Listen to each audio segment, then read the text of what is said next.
The next legislative session is set to start soon, and as always, there's plenty of bills on education. But this year will be a little different. Many of those bills are now focused on what goes on inside the classroom. Tonight, we're talking with school leaders and lawmakers on the line between politics and education. It's about this ideology push that's out of control. Again, that's the solution in search for a problem. Education will be in the spotlight at the state capitol this year, with dozens of bills filed on the topic. But many of them have a particular focus, legislating what can and cannot be taught in the classroom.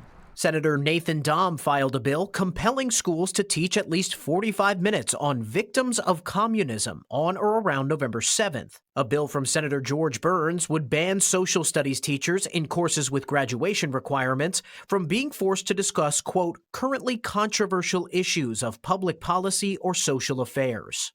And Senator Rob Standridge has filed multiple bills in education this session. One of his would block school libraries from having books on sex, sexual preference, or gender identity if a parent asks for it to be removed. School is not the right place. If children and parents want to do.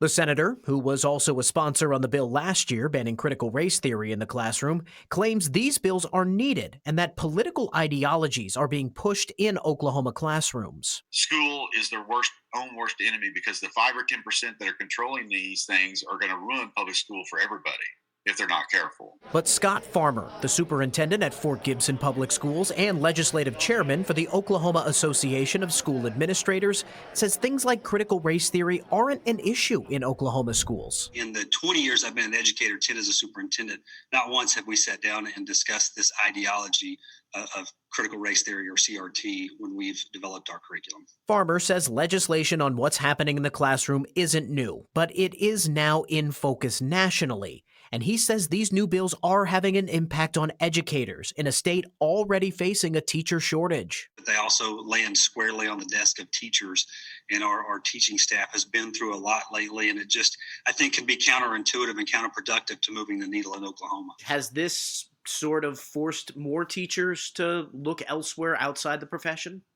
Yeah, I think it has. And new data seems to show parents share educators' concerns. A December survey from the nonprofit Learning Heroes shows 68% of parents worry about politicians who are not educators making decisions about what students learn in the classroom. But Senator Standridge contends these bills are in response to what he's hearing from parents. The ultimate arbiter of the child's upbringing is the parent.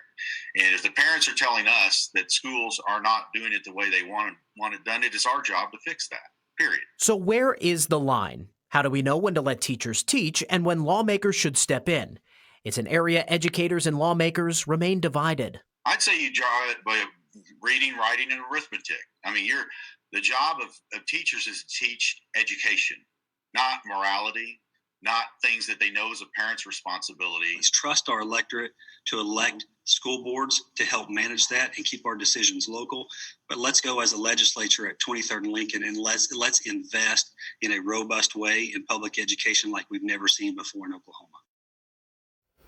The legislative session begins in just over a week on February 7th.